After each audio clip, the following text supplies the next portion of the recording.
bersolawat diiringi dengan alat musik atau rebana termasuk perbuatan bid'ah.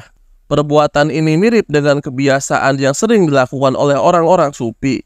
Mereka membaca qasidah-qasidah atau syair-syair yang dinyanyikan dan diiringi dengan pukulan stik, rebana atau yang semacamnya. Mereka menyebutnya dengan istilah sama atau takbir. Berikut ini di antara perkataan ulama Ahlus Sunnah yang mengingkari hal tersebut.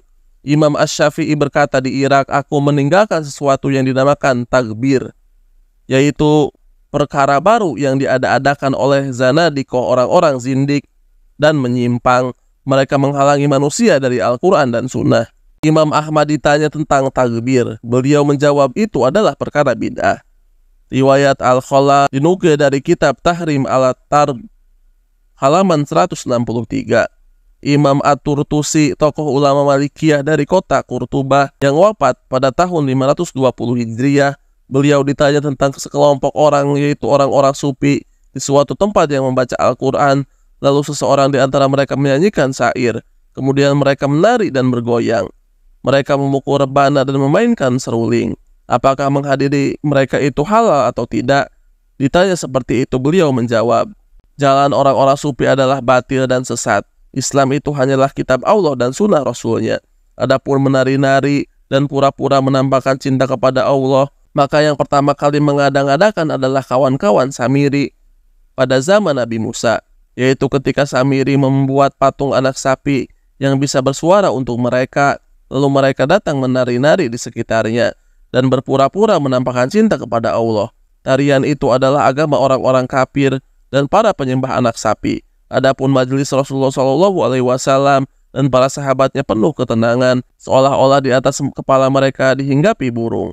Maka seharusnya penguasa dan wakil-wakilnya melarang mereka menghadiri masjid-masjid dan yang lainnya untuk menyanyi dan menari. Dan bagi seorang yang beriman kepada Allah dan hari akhir, tidaklah halal menghadiri mereka. Tidak halal membantu mereka melakukan kebatilan. Demikian ini jalan yang ditempuh oleh Imam Malik, Imam Syafi'i, Imam Abu Hanifah, Imam Ahmad bin Hanbal dan yang lainnya dari kalangan imam-imam kaum muslimin. Dinukil dari kitab Tahrim Al-Tarb halaman 168 sampai 169. Imam Al-Hafidh Ibnu Shalah, imam terkenal penulis kitab Muqaddimah Ulumil Hadis, wafat tahun 643 Hijriah. Beliau pernah ditanya tentang orang-orang yang menghalalkan nyanyian dengan rebana dan seruling, dengan tarian dan tepuk-tepuk tangan, dan mereka menganggapnya sebagai perkara halal dan kurbah, yaitu perkara yang mendekatkan diri kepada Allah, bahkan katanya sebagai ibadah yang paling utama. Maka beliau pun menjawab, mereka telah berdusta atas nama Allah Ta'ala.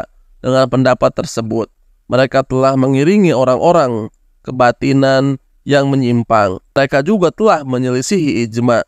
Barang siapa yang menyelisihi ijma, ia terkena ancaman firman Allah. Dan barang siapa yang menentang Rasul sesudah jelas kebenaran baginya dan mengikuti jalan yang bukan jalan orang-orang mukmin, kami biarkan ia leluasa terhadap kesesatan yang telah dikuasainya, dan kami masukkan ia ke dalam jahanam, dan jahanam itu seburuk-buruknya tempat kembali.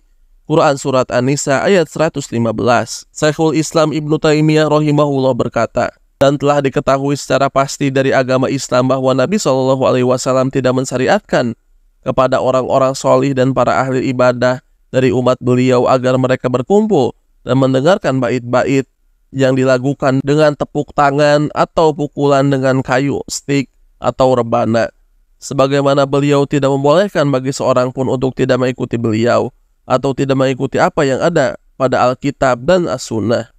Beliau tidak membolehkan baik dalam perkara batin, perkara lahir, untuk orang awam ataupun untuk orang tertentu. Wallahu a'lam.